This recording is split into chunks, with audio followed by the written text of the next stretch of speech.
মাল আউট হয়ে যাবে। মা ও মেয়েকে বাড়িতে একা পেয়ে দুজনের সাথেই রাতে 4 বার কাজ করলাম। আজ আমি আপনাদের সাথে আমার জীবনের একটি সত্যি গল্প শেয়ার করতে যাচ্ছি। আমি অল্প বয়সেই বিধবা হয়ে যাই। তাকে একাকিত্ব এবং জীবনের দায়িত্বের বোঝা বহন করতে হয়। আমার পরিবার এমন ছিল না যে আমাকে আবার বিয়ে করতে বলবে। যা হবার তা হয়ে গেছে। আমি ৩৬ বছর বয়সী এবং আমার নাম রেখা। খুব অল্প বয়সে আমার বিয়ে হয়েছিল। আমার মেয়ের জন্ম অল্প বয়সেই হয়েছিল এবং আজ সে ১৮ বছরের। আমি এখনও আমার বয়সের চেয়ে অনেক ছোট দেখাই। আমার শরীর এমন যে আমার আসল বয়সের অর্ধেক মনে হয়। আমি আমার শাশুড়ি, শ্বশুর এবং মেয়ের সাথে থাকি। আমার স্বামী ৫ বছর আগে আমাদের ছেড়ে চলে গিয়েছিলেন। আমরা একটি সম্পন্ন পরিবার থেকে এসেছি এবং আমি আমার মেয়েকে সেরা শিক্ষা দেবার জন্য সব ধরনের চেষ্টা করেছি। আমি তাকে জয়নগরে উচ্চ শিক্ষার জন্য পাঠিয়েছিলাম। আমার শাশুড়ি বলেছিলেন, মেয়ে, কয়েক দিনের জন্য জয়নগরে গিয়ে তার পড়াশোনায় সাহায্য করো, যাতে তার কোনো সমস্যা না হয়। এইভাবে ২২ নভেম্বর আমি জয়নগরে পৌঁছালাম। আমার মেয়ে স্টেশনে আমাকে নিতে এসেছিল এবং আমরা দুজনেই তার ফ্ল্যাটে পৌঁছালাম। আমি সরাসরি বাথরুমে গেলাম নিজেকে সতেজ করার জন্য। আমি নীল রঙের নাইট গাউন পরেছিলাম এবং নিচে কিছু পরিনি ছিল না। যখন আমি বাথরুম থেকে বের হলাম, আমার মেয়ে চা বানিয়ে আমাকে দিল। ফ্ল্যাটটি ছোট ছিল কিন্তু খুব আরামদায়ক। আমি কয়েকদিন এখানে থাকার কথা ভেবেছিলাম, তাই পরিবেশকে স্বাচ্ছন্দ্যময় করার চেষ্টা করছিলাম। সন্ধ্যায় আমার মেয়ে আমাকে তার বন্ধুদের সাথে দেখা করার পরিকল্পনা সম্পর্কে বলল এবং বলল, মা, আমি কিছুক্ষণ পর আসব, আপনি বিশ্রাম নিন। আমি বই পড়ার চেষ্টা করলাম কিন্তু মন বসছিল না। ঠিক তখন দরজার বেল বাজল। আমি দরজা খুললাম এবং সামনে একজন যুবক দাঁড়িয়েছিল। সে হাসি মুখে বলল, নমস্তে, আমি অজয়। আমি আপনার মেয়ের প্রতিবেশী এবং তার কলেজের সহপাঠী। সে বলেছিল যদি কোনো সাহায্যের প্রয়োজন হয় তবে আমি আসব। অজয় অত্যন্ত বিনয়ী এবং মৃদুভাষী ছিল। সে আমার জন্য কিছু স্ন্যাক্স এনেছিল এবং বলল, আপনি এই নতুন শহরে একাকিত্ব বোধ না করেন, তাই ভাবলাম আপনার সাথে দেখা করে আসি। আমরা কিছুক্ষণ কথা বললাম। সে বলল যে সে একা থাকে এবং পরিবার থেকে দূরে পড়াশোনা করছে। তার কথায় এক অন্যরকম সরলতা এবং আন্তরিকতা ছিল। আমি দীর্ঘদিন পরে কাউনের সাথে এভাবে খোলামেলা কথা বলতে পেরেছিলাম। দিন যত গড়াতে লাগল, অজয় প্রায় আসা যাওয়া করতে লাগল। আমার মেয়ের ফ্ল্যাটের ছোটখাটো কাজে সে সাহায্য করত এবং পাশাপাশি আমার চিন্তাও করত। আমি তার সাথে বেশ স্বাচ্ছন্দ্য বোধ করতে শুরু করলাম। একদিন সে আমাকে বলল, আপনাকে দেখে মনে হয় না যে আপনি এত বড় দায়িত্ব সামলাচ্ছেন। আপনি নিজে খুব যুবক এবং শক্তিশালী। তার এই কথাগুলো আমার হৃদয় স্পর্শ করল। অজয়ের সাথে কথোপকথনের ধারা ধীরে ধীরে বাড়তে লাগল। সে আমার কথা বুঝতে এবং আমার একাকিত্ব দূর করতে একজন বন্ধুর মতো সহায়তা দিল। সে প্রায়ই তার পরিবারের গল্প শোনাত, তার আকাঙ্ক্ষাগুলো নিয়ে কথা বলত এবং কখনো কখনো আমার জীবন সম্পর্কে প্রশ্ন করত। একদিন সন্ধ্যায় যখন আমি বারান্দায় বসে চা পান করছিলাম, অজয় আমাকে বলল, আপনি একজন খুব শক্তিশালী মহিলা। আমি আপনাকে যতটা জেনেছি ততটাই অনুভব করি যে আপনি আপনার জীবনকে নিজের থেকে আরও ভালো করতে পারেন। কিন্তু কখনো কি আপনি আপনার নিজের সুখের কথা ভেবেছেন? তার এই প্রশ্ন আমাকে ভাবিয়ে দিল। আমার জীবনের সুখের অর্থ শুধু আমার মেয়েই ছিল, কিন্তু আমি কি কখনো নিজের জন্য কিছু চেয়েছি? সম্ভবত না। অজয়ের সাথে সময় কাটাতে গিয়ে আমি অনুভব করলাম যে সে শুধু একজন যুবক নয়, সে এমন একজন মানুষ যে আমার অনুভূতি এবং হৃদয়ের গভীরতা বুঝতে পারে। তার স্নেহ, তার যত্ন এবং তার উপস্থিতি আমার ভেতরে আবার বেঁচে থাকার ইচ্ছা জাগিয়ে তুলল। একদিন সে আমাকে বলল, আমি আপনাকে প্রথমবার দেখেই অনুভব করেছিলাম যে আপনি কতটা বিশেষ, কিন্তু এই কথা বলার সাহস আজই পেয়েছি। আমি জানি আমাদের মধ্যে বয়সের ব্যবধান আছে, কিন্তু আমার জন্য আপনার বয়স শুধু একটি সংখ্যা। আমি আপনার যত্ন করি এবং চাই আপনি সুখে থাকুন। তার কথাগুলো আমাকে গভীরভাবে নাড়া দিল। আমি কিছুক্ষণ চুপ করে রইলাম, তারপর বললাম, অজয়, আমি নিজেকে আবার এভাবে ভাবার অনুমতি দিতে পারি না। আমার জীবন আমার মেয়ের চারপাশেই ঘোরে। সে হাসি মুখে বলল, আপনার সুখ আপনার মেয়ের জন্য ঠিক ততটাই গুরুত্বপূর্ণ যতটা তার জন্য তার ভালোবাসা। আপনি যদি সুখে থাকেন তবে সেও সুখে থাকবে। শুধু একবার আপনার হৃদয়ের কথা শুনুন। এটা প্রথমবার ছিল যখন কেউ আমাকে এভাবে কথা বলেছিল। অজয় আমাকে আমার একাকিত্ব থেকে বেরিয়ে আসার পথ দেখিয়েছিল।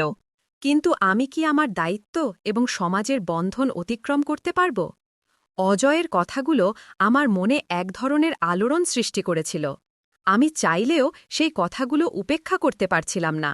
আমি ভেবেছিলাম, আমার কি নিজের সুখের কথা ভাবার অধিকার আছে? পরের কয়েকদিন আমি বেশ বিভ্রান্ত ছিলাম। অজয় আমার সাথে খুব স্বাভাবিকভাবে কথা বলত, কিন্তু আমি নিজেকে একটু দূরে রাখা শুরু করলাম। আমি চাইনি যে আমার মনে কোনো আশা জাগুক। আমার মেয়েটাই আমার সংসার ছিল, আর আমি চাইনি যে সে আমার কোনো কারণে অস্বস্তি বোধ করুক। কিন্তু অজয়ের ধৈর্য ছিল অসাধারণ। সে কখনো আমার ওপর কিছু চাপিয়ে দেয়নি। সে সবসময় আমার চেয়েগুলোর মূল্য দিত এবং আমাকে বারবার এই বিশ্বাস দিত যে তার ভালোবাসা সত্যি এবং স্বাভাবিক। একদিন আমার মেয়ে আমাকে বলল, মা, তুমি কিছুটা বিচলিত দেখাচ্ছ। অজয় কাকাও জিজ্ঞেস করছিলেন তুমি ঠিক আছো কিনা। আমি একটু আশ্চর্য হলাম। অজয় কাকা? সে হেসে বলল, হ্যাঁ, সে আমার জন্য বড় ভাইয়ের মতো। সে তোমার খুব যত্ন নেয়। তুমি কি তার উপর রাগ করেছ? আমি আমার মেয়েকে জড়িয়ে ধরে বললাম, না বেটা, আমি শুধু আমার পুরনো দিনগুলোর কথা ভাবছিলাম।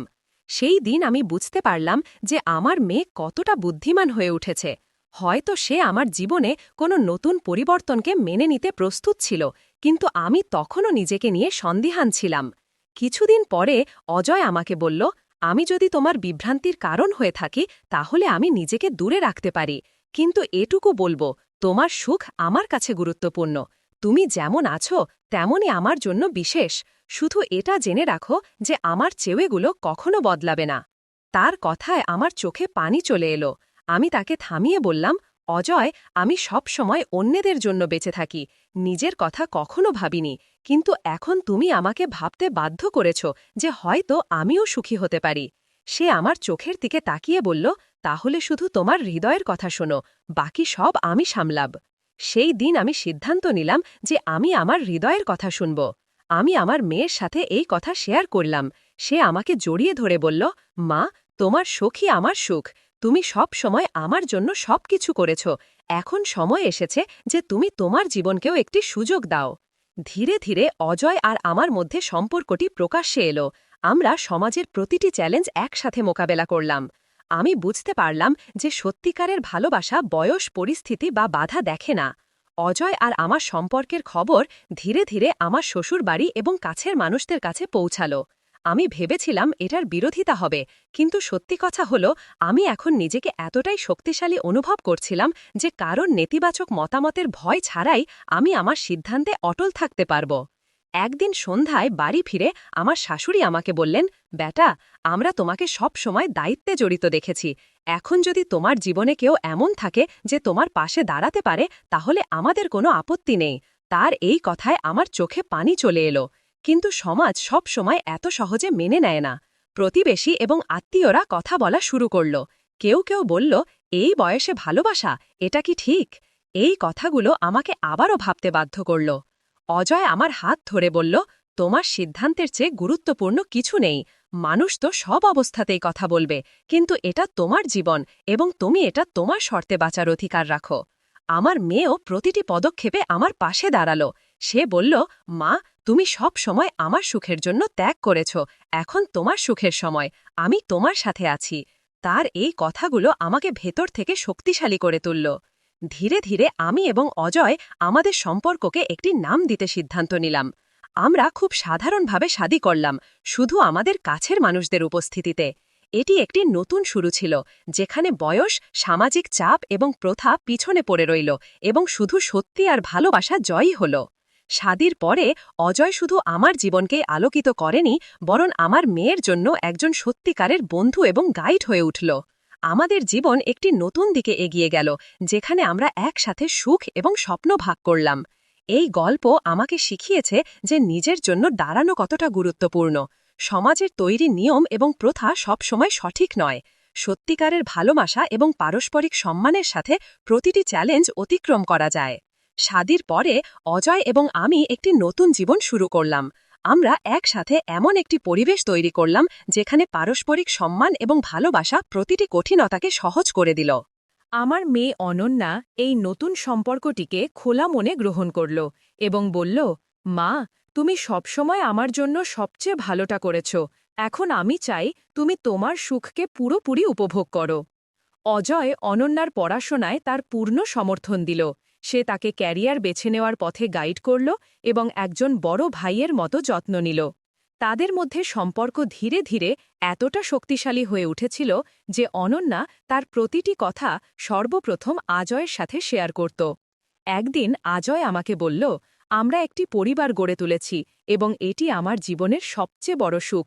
কিন্তু আমি চাই তুমি তোমার আগ্রহ এবং স্বপ্নকেও এগিয়ে নিয়ে যাও। তুমি সব সময় অন্যের জন্য বেঁচেছ, এখন সময় এসেছে তুমি নিজের জন্য কিছু করো। আমি আজয়ের কথাকে গভীরভাবে নিলাম। দীর্ঘদিন ধরে আমি আমার পড়াশোনা এবং আগ্রহগুলো ভুলে গিয়েছিলাম। আমি আবার পড়াশোনা শুরু করলাম এবং একটি স্থানীয় প্রতিষ্ঠানে কাউন্সিলর হিসেবে কাজ শুরু করলাম। মানুষের সমস্যা শোনা এবং তাদের সমাধানে সাহায্য করা আমাকে আনন্দ দিতে শুরু করল। আমার এই পদক্ষেপে শুধু আমার আত্মনির্ভরশীলতা বাড়ল না, আমি অনুভব করলাম যে আমি আমার পরিবারের পাশাপাশি সমাজের জন্য কিছু করছি। অজয় সব সময় আমার পাশে দাঁড়িয়েছিল।